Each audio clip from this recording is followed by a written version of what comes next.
Hey everyone, welcome to the very last ever episode of Random Encounters. It's come to our attention that it's pretty difficult to find this podcast because there's a Dungeons and Dragons podcast called Random Encounter without Yeah, the S, yeah, and they're kind of stealing all of our yeah. shit, even though Those they've had jerks. those jackasses that have been doing this way longer than us. How dare they have a name close to ours? I'm joined as always by Why Aren't You Playing Pokemon? Mex. Also, where is my hat, Mexican?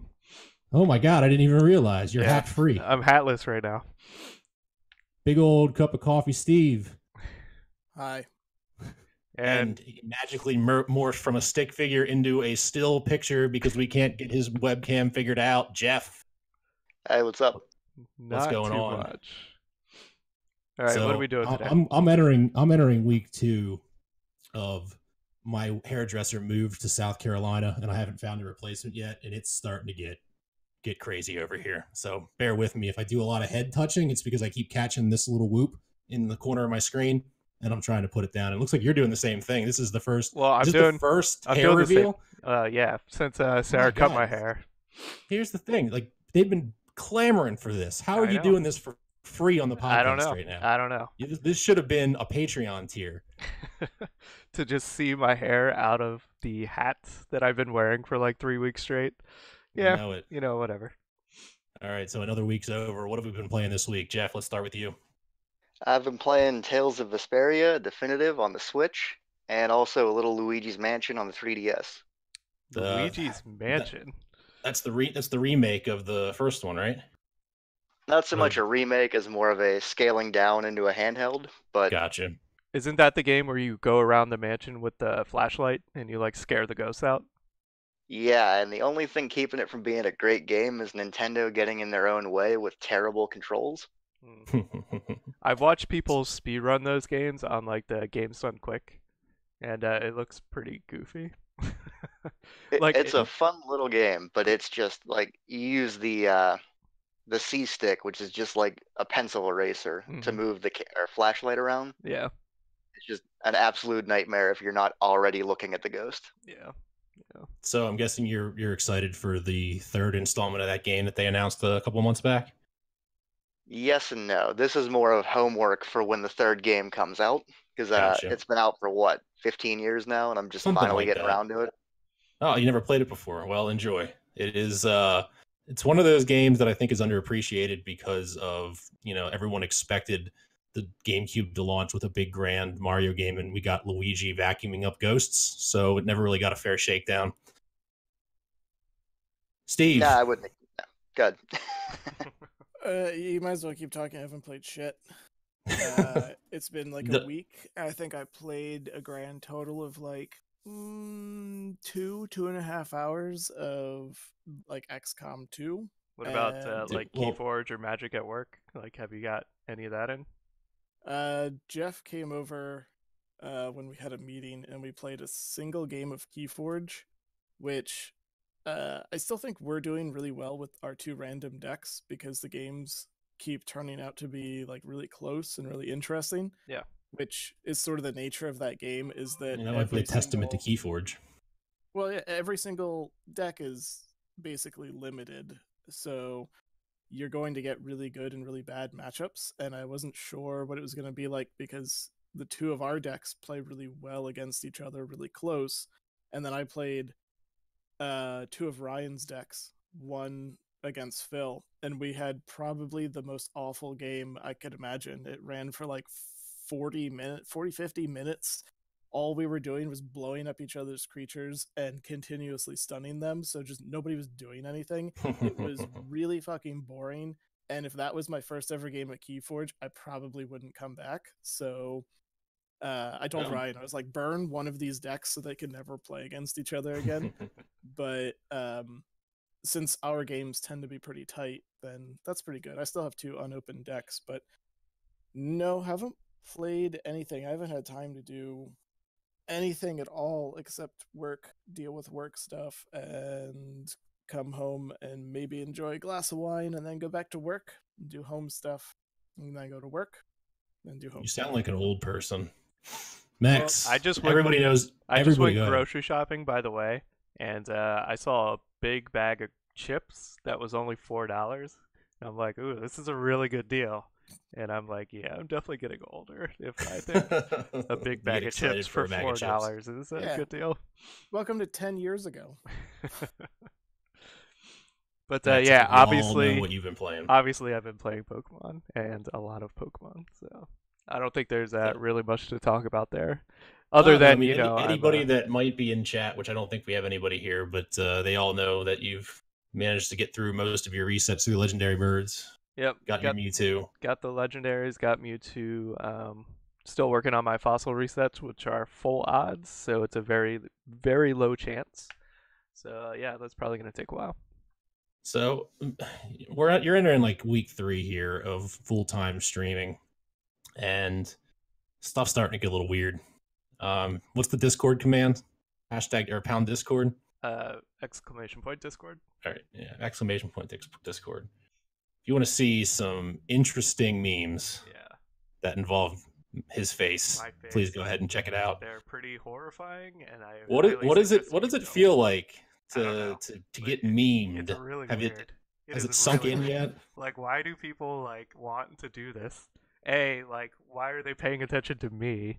And B, why are they photoshopping my head onto different Pokemon? Like, it's very strange. It's very strange. The more you fight it, the more memes you're gonna get, though. I know. I mean, I'm not worried about it. Like, I don't feel bad or anything. But it's just really weird that people, I don't know. I guess. Like, I feel weird you're not wearing your Meg Griffin hat today. Yeah. But yeah, Cyclone popping in. You're seeing the hair reveal for the first time. Yeah. So this is what I've been hiding, Cyclone, for the past couple weeks. But it's grown out enough since my wife cut my hair that it's okay. So Jeff, before we move into our next topic, have you messed around with Destiny or Destiny 2 at all? Yeah, it's one of those games that there's such a hype train for it every time it comes out, and I go, I'm not going to buy it. And then like a week later, I buy it, and then I get tired of it immediately.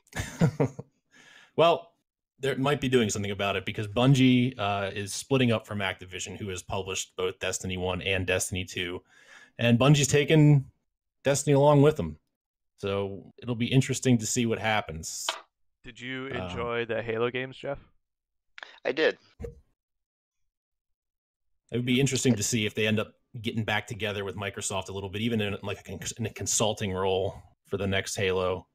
Now that they're not tied to Activision anymore.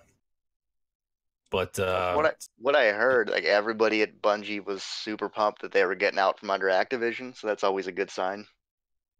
I mean, there was rumors floating around that the tools that they were using to Destiny going were not optimized for what they wanted to do, and that had a lot to do with slow content patches and whatnot. So I'm definitely anxious to see what I guess Destiny 3 is going to have in store. I almost kind of wish that it would have kept Destiny at Activision and Bungie just would have split off on their own and done something else. Bungie should just not co-op with anybody else anymore, because I read the article after they broke up with Activision, and they said they had like an all-staff meeting and everybody like popped champagne and celebrated when they split from Activision. And the writer was like, yeah, they do the exact same thing when they split from Microsoft. There's like, stop going with people. you have toxic relationships. Yeah, I mean, if their ideas are so good themselves, why partner? Like, why do you need to partner? I think they said that they now have the ability to self-publish, so they don't need a Microsoft or an Activision that they can just I mean, at this point between, Destiny and, Halo in the past, if Bungie's going to put out a game, people are probably going to play it. So yeah, I mean, but that gets you thinking, what if Bungie teamed up with Nintendo with Epic? That's the one that I think could be interesting. Epic seems to be throwing a lot of money around and letting people do whatever they want. Now, Steve, what if the biggest game in the world went to the Epic Store? Are you still sticking with Steam? What's the biggest? I don't know what it is yet. It's going to be the next thing Bungie does. I mean, if you asked everybody right now what the biggest game is currently, it's probably Fortnite. I don't give a fuck about Fortnite. So yeah, whatever. Well, didn't the PUBG guys work a little bit with Epic before Fortnite came out. I don't know. They were working with Epic on helping them to get the game optimized on the engine, and then out of nowhere, Fortnite popped up. Wow, shocker! What a coincidence, you know? Yeah, it's weird how that happened.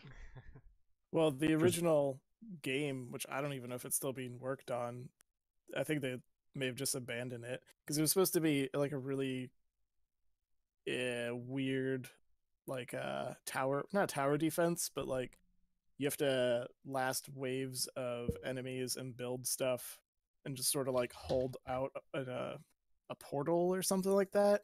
And they're like, well, we're working on that. We're just going to join the Battle Royale stuff. And then that just took off. And they're like, yeah, about that original game, yeah, whatever. I thought that Bungie made a game after Halo, but before Halo 2, but I can't remember what the hell it was called. And I was going to make a funny joke about it because it was really bad. But moving on. Data miners. Daikatana, was it? No, it wasn't Daikatana. It was a 4-player. It was on the Xbox. It was a 4-player, like, you played as a specific character, and each character, like, there was a character was a sniper, and a character was like a heavy class, and it was a. I remember being really hyped up for it. I don't think Bungie did it, and then the joke would have fallen completely flat. You know what I'm talking about? Bounty Hunter, something like Bounty Hunter. No, I don't think so. I'm gonna. If you see me just feverishly typing over here, it's because I'm trying to figure out what the hell that game was called. Topic number 2. Data miners find Super Nintendo game list in the Switch code, and you guys, I have the link in there to the games that are coming up. Breath of Fire 2, Contra 3, Demon's Crest, F-Zero, Kirby's Dream Course, Kirby's Dream Land 3, Kirby Superstar, Pilot Wings, Pop-In Twinbee, Star Fox, Star Fox 2, Stunt Race FX, Super Goals and Ghosts, Super Mario All-Star, Super Mario Kart, Super Mario World, Super Metroid, Super Punch-Out, Super Soccer, that was interesting, The Legend of the Mystical Ninja, The Legend of Zelda, Link to the Past, and Yoshi's Island. What an absolute banger of a list of games. Like, there's no way they can just drop this all at once. I've Anything never in there catching really your guys' played eyes? Super Nintendo. So, like, what are the, like, awesome games? Like, obviously Star Fox was, like, really popular. It's weird that you went to Star Fox, because of that list, Is that it's probably not the popular one? Yeah, Oh. that aged Not the really. worst out of everything. Well, I guess for the N64, Star Fox 64, I guess was pretty good, wasn't it? Star Fox 64 was I think that one's the one that holds up. Yeah. That's the one that they remade. They just came out with, actually just got put into the classics collection on the 3DS. You can get it for $20. The 3D version of that. Well, it is like the golden era of JRPGs, so almost any RPG off that list, it would be great. I don't remember how many there were, though, because you spit them off so fast. Everything else is like token stuff, like shitload of Mario games and Zelda. Is this Zelda game the Zelda 2? No, Link to the Past? Zelda 2 came out on the regular Nintendo? Yeah. Nintendo. Yeah, that was there Tuesday. Yeah, that game's impossible. Have you ever played that? It actually just dropped on the Switch Online service last week. That So game's go ahead and give impossible. it a try. I played it like 25 years ago on the Nintendo.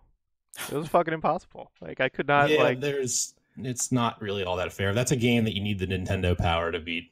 Yeah. So, since I don't own a Switch, when they release a games list like this, is this for like a version of a rental service, or is this they're updating their library of stuff you can now purchase? So included with your $20 a year that you pay to play online, which just like everywhere else, you got to pay to play online, which is bullshit. But it's not that much money, and it includes like a Netflix style list of games that you can play as long as you have the subscription bought. So currently it's all NES games. And where they found this was in a similar place to where they placehold the games for the NES. So they assume that this is the planned list of games that are going to drop when they expand that service to the Super Nintendo.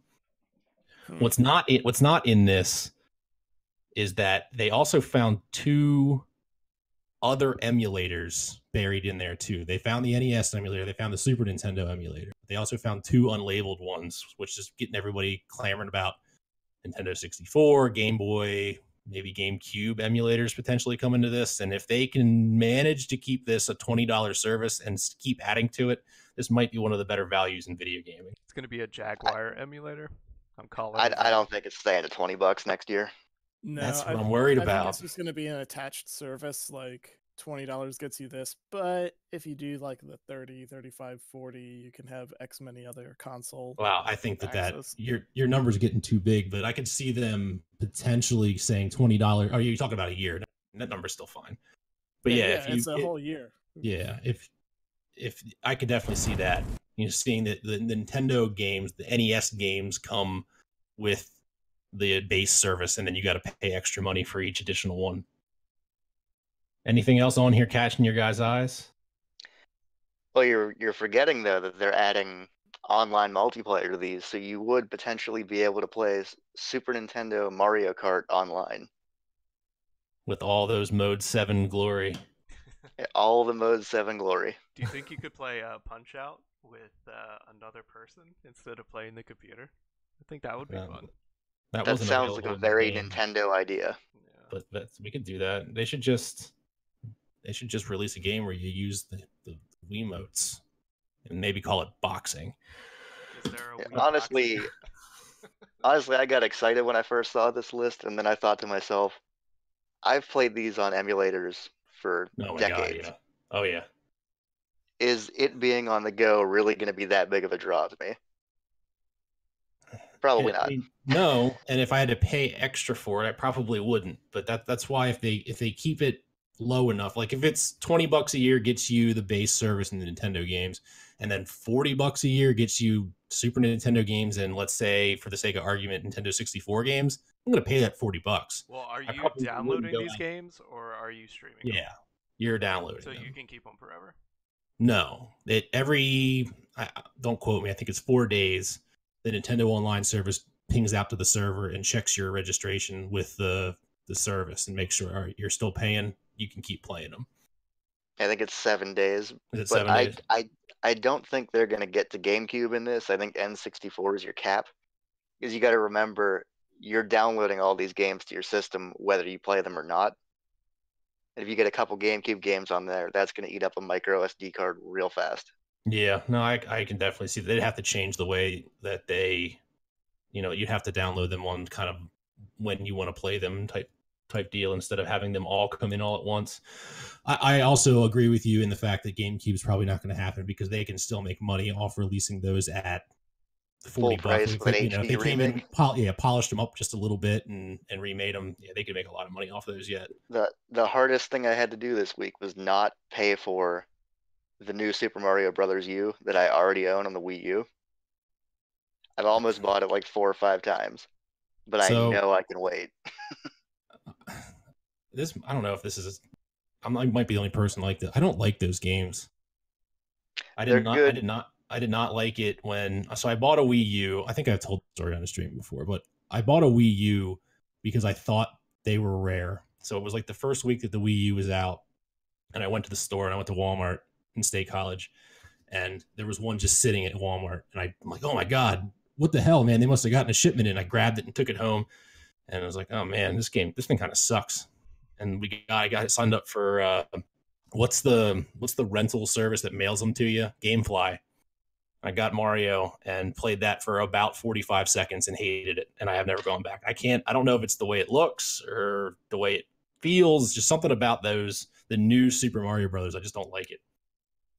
It's a good shut your brain off and play for an hour kind of game. I guess I can see that. Dan, you know what else is a rare console? What's that? The PlayStation Classic. Can't find them anywhere. Oh yeah, they're just flying off the shelves. We spent many an hour talking about the PlayStation Classic here, and apparently there's none being sold.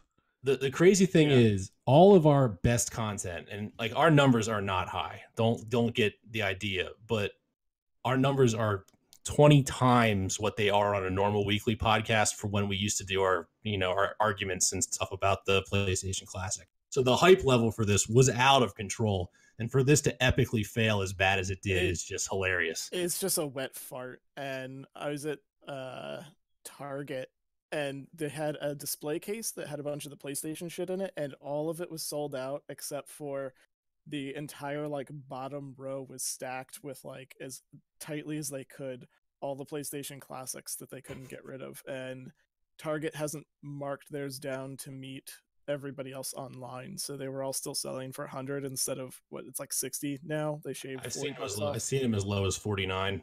Do you know if Tim bought one? I don't know. I'm not sure if he bought one or not. Well, he said he was going to, like, whether or not the games were good, right? Yeah, no, you got to understand the thing about Tim. Like, he will buy anything day one if it at all interests him. So that's my kind of guy. Yeah, he has RE2 remake pre-ordered, the big collector's edition, the $200 one, and he's been on the record saying that if it is not at his door the minute that he's able to play it, he's going to download it anyways and just have two copies of it. Is that the one that comes with the typewriter that's actually cheaper if you buy it online without the Resident Evil 2 sticker? Maybe. I didn't see that. There's a collector's edition that comes with like a key or a old typewriter, and you can actually buy the typewriter online for like $60 or $70 cheaper than they're selling it in the collector's edition. That seems about right. But there's no Resident Evil sticker on it. So it's not a collectible. Slap that bad boy right on there. All right, Sarah, where's your wife at, Max? She got to get her Cricket out, and she's got to make Resident Evil stickers, and we're gonna go buy a whole bunch of these typewriters and then stick stickers on them. We're gonna make all the money. That sounds like a sound business plan and the entirety of Etsy. You got it. Yeah. You got it. Well, I mean, Steve, people are clamoring for these shirts behind me on stream. We gotta after we shut the stream off, we gotta talk about some things about that. But stay tuned. I think we should be able to supply some coming up here. Some shiny chancy shirts. Yes, we can get there. I found some distribution partners in overseas that we can get them over there for less than we thought they could. So stay tuned. Next topic, Steve. I know this is very close to your heart. You've been clamoring for it ever since they've been doing it. I don't give a shit. Just skip it. We're not skipping it because you insisted that we talk about Epic getting sued for yet another dance. It was interesting day one, just because it was like, oh, hey, this is a thing and the laws around it. As for its continuation and eventual pulling of material, yeah, whatever. They were going to get that way anyway. I don't care if lawsuits continue. It doesn't matter. I think the funny thing about this particular story is that this kid entered this dance into a fucking contest to get the dance in the game. So I'm pretty sure he's not gonna. It's just weakening the entire case because, of course, it's the same lawyer that has all of the people that are suing him. So I think this actually does more harm for their lawsuit than it helps. Now, I don't know anything about the game, but do you have to pay for the dances, or do you just like randomly get them? This particular one, free to play game. You have to pay for everything. No, this particular dance you did not have to pay for, and you actually couldn't pay for. Because they just pulled the Carlton. I randomly ran into that on Kotaku. Oh yeah, yeah. I thought they just pulled that from the other games. Like they pulled it out of Forza and they pulled it out of another weird game that probably shouldn't have had dancing emotes in it. Well, how the hell does a car racing game have dancing emotes? But either way, and there's probably like some asshole in the bleachers just doing the Carlton. But no, I didn't read the article. I just read the headline that they pulled it, and I don't know if they like settled the suit or anything like that. But I was like, yeah, that's the natural consequence. Either they're going to ignore it and deal with it, or just pull it and be done with it. You still got 2 Milli and the Backpack Kid to worry about. And now that we got Orange Shirt Kid involved, it's all downhill from there. All right, so here's a big one. Sony enables crossplay for Rocket League. Any of you guys play Rocket League? No. Not lately. I see, this is why I like having you on the show, Jeff, because you actually do play the things every once in a while. I hopped on Wait, don't you have to pay for this game, though? It's not a free game. Yeah, this is not a free-to-play game, but it's like $20, and it goes on sale all the time. It's a good time. You own 2 Switches and 2 copies of the same game. $20 is nothing. Actually, technically, I did play Rocket League because I played Lucio Ball in Overwatch, which was the exact same thing. Was it like a soccer game? Yep. It was literally just like they copy pasted the game and they just made you play as one character that was adept at bouncing the ball towards the other side. Oh. Wait, it was that was an actual character in Overwatch, or was it like a game mode? No, it was named after the character. So it's a different game type to play. It's like if they made Chancy Soccer. Okay. Yeah, pretty much. So it's a different game mode. Yeah, it Gotcha. was just in Overwatch for the Olympics, I think, maybe. Or no, maybe it was the World Cup, probably. Yeah. And I played that with a couple people, and it was not bad. And then eventually you'd find some people that just like really had their shit together, and something called the strategy, I think, and then they just fucking destroy you. So, but it was pretty decent, and it played almost exactly the same. You could, instead of having a car that you can jump the car and boost the car to try to hit the soccer ball into the goal, you had your little dude who had the ability to run faster at will, like the boost, jump in the air, and it's the exact same game. I picked it up when they had it for free, or included, I should say, with PlayStation Plus. So I played it a little bit, and that was back before everyone was perfect at the game, and it's completely inaccessible now. But cross-platform play is pretty exciting. This adds to the list of games that are supporting it. Include Fortnite. I think that's the only other one. But how do you guys feel about cross-platform play? I mean, a lot of people are pretty pumped that they can finally play with their friends on different consoles. I really like the idea, but as long as you have competition between the consoles, then that they sort of lose their exclusivity. So I would that's like a good to thing, see. though, isn't it?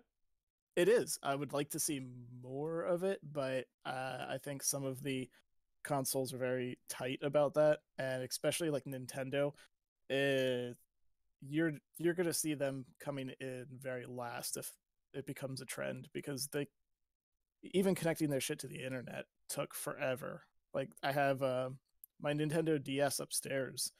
It's not really that old, but even the method of connecting that to the wireless network is super archaic compared to anything else around its time. So I don't think you're going to see much out of them. I mean, they have Rocket League and they have Fortnite. I mean, that's all They do Minecraft with Microsoft too. Yeah, they've been like on the forefront of allowing this. So, you know, this sounds like a really good thing on paper, and this is me just being really nitpicky, but I don't particularly like one of the caveats that nobody talks about when it comes to these, games enabling cross-platform play, and that's the need for a different login that carries just for that game. So the reason why Fortnite works everywhere is because you have to have an Epic ID to play Fortnite, and the reason why Rocket League now works is because you have to have a Rocket ID to play Rocket League. It's taking away from the fact that when you can just hop on Steam or hop on your Nintendo or hop on your PlayStation and just use the login and the name that you have through that account. It does. Just that does sound like Steve's argument for Steam. That's exactly why I did. This is why I like. This is the exact Steam is on the way down. Like, I want Epic to be huge, and I want them to get everything. Like, they have the money just to take all this stuff. But I mean, does it matter? Because like everything's gonna save your password. Does it really matter if you have to make a different username? I mean, I can tell you for Discord, every time I try to log in on my phone, it asks me if I'm in New York, and then it makes me answer a separate email before it'll let me log in on my phone or a different computer. It is a pain in the ass.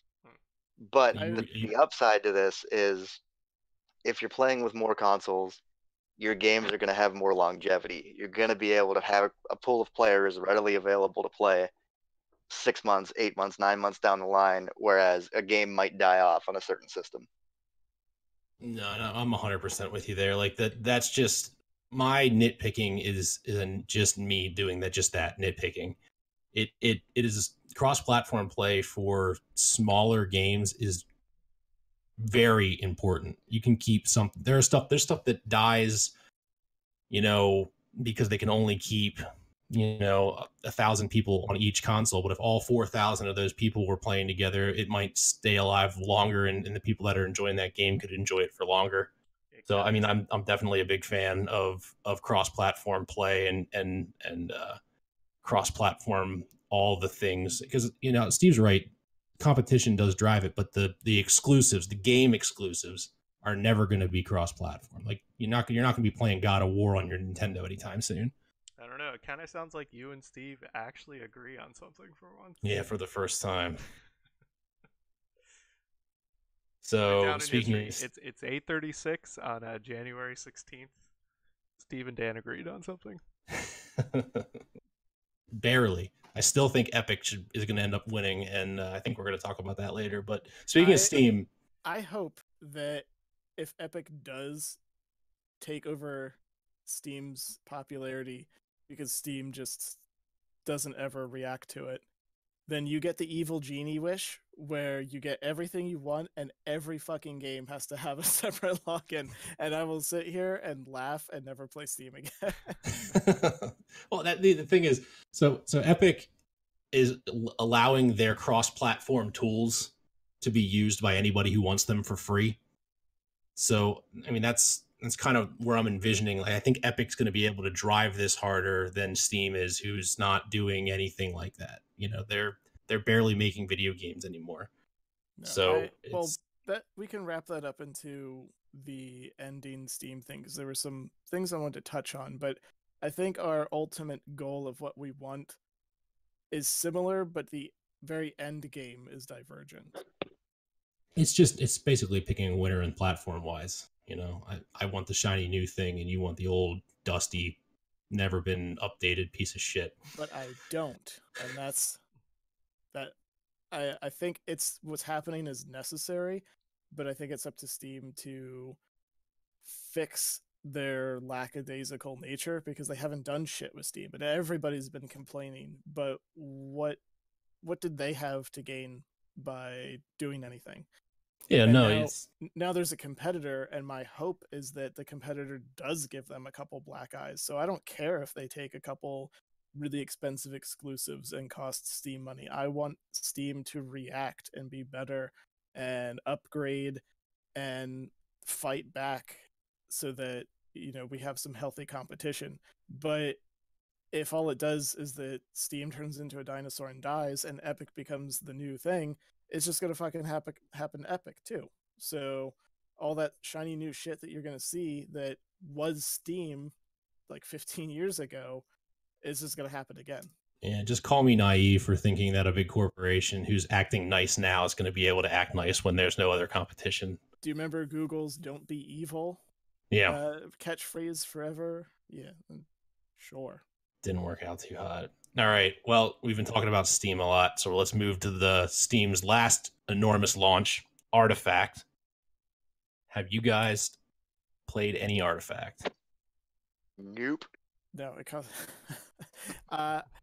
No, and I'm happy that this died. I think that was another black eye that not only Steam, but the entire games industry needed to have happen. I mean, there was a lot of greed in this one. Max, have you looked into this at all? Because of all of us, as the online trading card game and the Dota player, this seems like it would be up your alley. Yeah, I mean, the game has an interesting concept, but the way it looks awful. The game itself just looks really bad. And how they're going about you having to spend so much money just to like play it in the first place is definitely not the way to do it. I've never played it myself. I should definitely say that, but I have watched some people stream it, and it seems like the people who are streaming it like don't even enjoy the game in the first place. Like I feel like they might be sponsored and they have to play it like for a certain amount of time, and they'll probably never play it again once they hit whatever time point that they were agreed to play it. Now, I guess I kind of put the cart before the horse. We're talking about this because Steam charts released some numbers, and Artifact was down to 1,600 active players the other day, and that is a 97% loss in its player base, and it's only been out for like 2 months. Yeah, 97.5. Which, when you're coming down to the wire, that 0.5 makes a difference. Yeah. But I mean, so we've already talked about the first thing I want to talk about. What kept you away from this? Because I mean, three of us. Jeff, are you a trading card game player? You play any Hearthstone or Magic Arena? You know what I do play is the Pokemon trading card game. Nice. And I so very much want a new version of that to come out on the Switch, so that 32-year-olds like myself can play and not feel weird playing like a little desktop app. Wait, there's an actual app to play the Pokemon game? Oh my! Am I breaking this news to you guys right now? Yeah, there is a Pokemon trading card game app on the computer, and I play the computer like once or twice a week, kick the shit out of them, and then I forget about it till next week. Wait. So is this a legit thing, or is this like Magic way back in the day where they had to like invent bots that could barely understand how to play? It is a legitimate game. It's free to start. And what you can also do is if you buy real Pokemon cards, they'll give you a code that you can put what you bought into the game, but you don't actually have to spend any money in it. Yeah, that was when I was watching a lot of Magic the Gathering stuff. There was a guy who was talking about they wanted to see some of that copied, because there's not really that much of a reason why buying real packs, they shouldn't give you a code for like an in-game pack, because that would drive sales. Because he was like, they do that in Pokemon, but I never really thought about the Pokemon like card game itself. It's worth a download, but I will say it's a little older, so it kind of looks like when you're watching a TV show from like 98, 99, and they show like a web page they made. Yeah. It looks very cut rate. Is it but it's Pokemon trading card game. Yeah. It has to look GeoSites or whatever the old. It looks like an old GeoCities website. Yeah, there we go. Well, it has to look better than the Pokemon trading card game that I played, which. So. Yeah, I don't know. I've never played the Pokemon trading game, so. I think once you finish your insane quest to catch all shiny things, it's a very good streaming game. I should start picking up the Pokemon trading card game. All right, I'll write that down in my 2019 to-do list. I guarantee you would have a following with it. I'll have to look on Twitch if there's already a Pokemon trading card game category. I'm sure there is. Well. But yeah, I'm sure Artifact's probably going to die in like 2 more months. So, I mean, the next thing that's going to happen is I think it's going to get a big uptick because it's probably going to end up going free to play. Free to play, is that enough to get you guys interested enough to play it? They fix some of the broken model that they have? Or is there no room in your life for another trading card game? I might check it out, but I'm tired of learning new card games. I want one that I can stick with. And like it seems like every other week a new one comes out and there's just no time to learn it. Yeah, depending on how long it would take to grind, whatever you needed in Artifact, if it was free to play, I'd probably give it a go. I just don't like when the meta gets figured out so quick that I can't even have a chance of, screwing around with the deck because somebody makes the perfect one and then that's all you see over and over again. Yeah, I mean, that's pretty much every game, though. Yeah. Any competitive game is going to be like that. Yeah, I wish the internet didn't exist. Yeah, we touched on this before, but the internet definitely ruined several types of games. Like there's no longer mystery in games anymore. Data miners, good or bad, it's all gone. They know everything before it's even out. And the same with TCGs. I mean, that's why I've gravitated towards Keyforge. Unfortunately, Keyforge, I think, would get a little stale after a while. You still have to keep investing money in it because you're just going to play different decks, get bored of them, and then want to switch. Although, overall, you're probably still spending less money than any other TCG. So either you spending still make out more money yourself to buy more decks, or you have to find other players, with new decks themselves that you can, at least play against. Yeah, so... I don't know. I like to dabble in that stuff, but it's never worth it to really get into it because it's unless you really make that your hobby, because it's so expensive nowadays, and that shit just gets figured out so fast. I mean, they just came out with, what is it? The Return to Ravnica. Yeah, like Allegiance of Ravnica or something like that. Yeah, and the spoilers were popping off like last week. I think the full spoilers are out for this weekend, and you'll see all the videos on YouTube for what cards are going to be up and down in the finance market, what cards are going to be hot in each of the like modern legacy. But they're not always right though. I mean, No, it's well, one thing some of those. to know the cards. It's another thing to get 2 months worth of play with the cards. Because this, just taking this past expansion, the past block in Magic, all the Grand Prix that were standard, the Worlds, the Pro Tour, they all had like completely different meta decks like throughout the entire 3 months. So like it took them a long time to. I don't even know if they've settled on like what the best deck is in standard at the moment. But, it's been healthy, but there are some like obvious outliers that they know from the start are going to be crazy good. Like as soon as Dominaria came out and they saw that Planeswalker Karn, everybody was like, "That's a $50 card," and it hasn't budged since then. Teferi, they're like, "That's a really good card." And it might shake things up, and it hasn't left like the $30 bracket since then.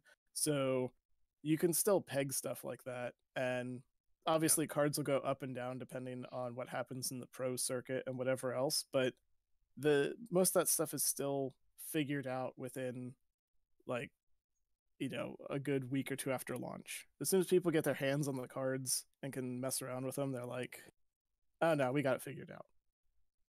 I actually like watching you ever watched Alpha Investments on YouTube? Mm-hmm. He's a funny guy. I like that. Yeah. All right, Steve, you copy and pasted like a whole bunch of shit at the bottom of this document. I have no idea what you want to do with it. So introduce us to our last and final topic of the evening. Well, it doesn't have anything to do with Steam. No, it's all Steam stuff. Okay. So the first part was just Steam versus Epic numbers, because I don't think we ever touched on that. No, I wasn't able to find anything. I mean, I found some Fortnite numbers. They're usually tied in with the consoles, and it's hard to figure out what their actual numbers are. Fortnite had, where is it? 200 million registered players this month, but that's not a good number because tons of people are coming, going, never to come back. Like ghost accounts, or no, Smurf accounts is what they call them, peaking at 8.3 million people playing at once, whereas Steam currently has 47 million daily users, 90 million active monthly users, and peak concurrent of 18.5. So there's like 1/4 of the monthly registered users are playing every day on Steam, and there's still 10 million users over Epic and Peak. And I'm interested to see how these numbers start to shift as you get more AAA, titles and exclusives onto the Epic. Yeah, I think that closer those numbers start to bridge, the more interesting things you're going to see out of Steam. I wonder, though, how much of those numbers for Steam are actual users loading in to play a game or just loading into Steam and having it run in the background. Every time I turn my computer on, Steam is running. But does that count as an active user? I think likely their daily active is probably like when your name goes green because you started a game. Because there's tons of people that are just, forever idle. I mean, my Steam has been running nonstop since I moved into this house. 2004 power outages. Yeah. But I mean, look at these numbers: 18.5 million from Steam at its peak, 8.3 million for Epic. That 8.3 million people are playing one game, the same game. How many games are there on Steam? Billions? Millions? I mean, just you gotta divide these numbers by how many active games are actually being played. I'm trying to. I wonder if I can figure out if I can get a concurrent on Fortnite right now. But right now there are 272 current players in Counter-Strike Go, and a roughly the same number in Dota 2. I guarantee you there's a shit pile more playing Fortnite, but we don't know that anybody's going to stick around after Fortnite fizzles out. So, I mean, that's definitely not the best variable to go on. The one thing I do have to say is you're comparing a very mature platform to something that's been around for like a month. Yeah. So, no, I think it was interesting to see because the numbers for Epic are definitely very big, although some of them are kind of shaky. Like the registered users isn't really worthwhile. The peak users is interesting though, 8.3 running against 18.5. And yeah, it's not exactly apples to apples because one, you're talking about a game, which we also don't know if this is all the platforms because I'm sure there's plenty of people I'm sure it on is like the mobile and everything iOS else. and whatnot. But and the other one is obviously a system. It's like trying to compare how many people are playing a game versus how many people are playing a console that runs all the games. I don't know how many of these Steam users do you think are playing on the Steam box or whatever it was called? Probably like 5 about of them. 5. Steam Box or Steam Link? No, the Steam consoles that they've tried to make. Yeah, Steam tried to make a console and it was like a huge flop. Yeah, that historically one of the things that I thought was going to be successful, and to this day, Tim, if he ever comes back on the show, will make fun of me because I really thought that was going to be a thing. I was really interested, and then they Steam has 90 million active monthly users. That's correct. Yeah, that's what we said, Clay. Yep, that was right in the middle. The other numbers we don't have, or the other numbers we have, do not have a monthly active for Epic though. Jeff got his webcam. Yeah, I mean we're just kind of using Fortnite's numbers, and it's not really a good it's measure. Not a solid comparison. Just to give you a little bit of backstory, I'm on Steam charts right now, so there are 10 million people, 10.5 million online players in Steam right now. Only 2.3 of those are actually playing a game. So depending on what those, you have to clarify some of those numbers. But no, it's Steam definitely is the big dog, and anybody that doesn't put their game on Steam is taking an enormous risk. But we're gonna know here real soon when the Division 2 comes out if their sale numbers hit similar numbers to what they got when they were on Steam, and then we'll know for sure if Epic's well on their way to having a successful marketplace. Do you think that's a $60 game? Division 2? Yeah. Division 2 is definitely a $60 game. Can I just clarify for chat? I didn't freeze. I'm a really great ventriloquist, and I've held this pose for 50 minutes. Yeah, that's been a very rough 50 minutes, and I'm dedicated. Yeah, he's very dedicated. He's not frozen. He's just, a very good puppeteer. I do want to add, at the end of the day, isn't this just Epic versus Steam, PC Master Race, console war? Yeah, that's the best part about this. This is a console war on one console per se. I mean, this is what our us console users had to deal with back in the day. And then, Steam was over here like, ha ha ha, look at me, I have all the games. Maybe that's why I want Epic to win, because it makes me feel good.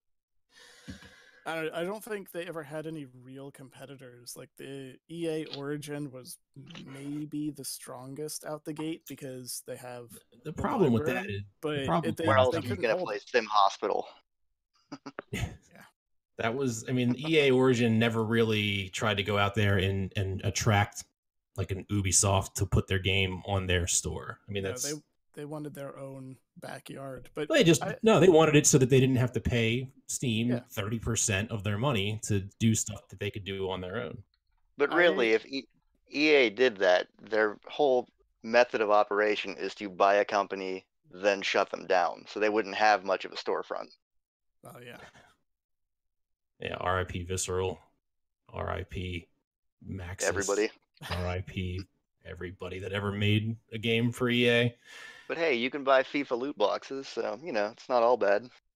Yeah, I don't know why they're trying to like. They should just let the FIFA people fund all this stuff, and then if EA could just be cool and make some cool games with all that FIFA money, I would be totally fine with it. I'm curious to see if there's going to be Like if you agree to put your game on the Epic Store, do you have to, like if it's a brand new release, do you have to stay there? Do you have to keep it there if they're going to hold them There's to the probably fire? some kind of exclusivity deal set up. Because if I had a game that I thought was going to sell really well, like The Division, because The Division has been on, it is going to that platform, has historically been on Steam, then the smartest move, if I could do it, would be to release on Epic so that I make all the sweet intro money, because everybody who wants to buy it is going to go there and get it day 1, day 2, and you're going to reap the better rewards. But then, after X amount of time, whatever business sense tells you to, go ahead and release it on Steam to where the giant market is, and you have all the other people. Because I think that Steam has a more patient populace when it comes to games, because everybody waits for sales. So if you pop it on and you're like, hey, 25% off Division 2 Game of the Year edition, or whatever pass you get, then you're just going to get a shitload of people just going to pick it up. No, it'll be interesting to see. This stuff is all so young. Like we're only just now, because Discord opened a store and nobody gave a shit. This is the first time that there might be something that can actually do something. So I think it's pretty fascinating. Actually, that's not true. They did something nice for me today. What did Discord do for you? They dictated what my next game is going to be. Besides Discord, the big. All right, sorry, I'm gonna rant here for a minute. So when you open up the Discord client, I have a whole bunch of Discord games downloaded. It has to update all the goddamn Discord games that you have before it launches Discord. That's why I was 10 minutes late, because I had to update all my games. I have to uninstall all that stuff. I definitely think it's doing that Facebook spying thing, because every time I play a game before I'm talking to you guys, if the game is still up, Discord tells you what game I'm playing. Yeah. And I was playing that kind of shitty game that nobody ever paid attention to, Dung Greed, which I actually like a lot. I shouldn't call it shitty. It was a lot of fun. And the very first thing that happened when I opened up Discord was it showed me a 10-second clip of Warframe, because they have to.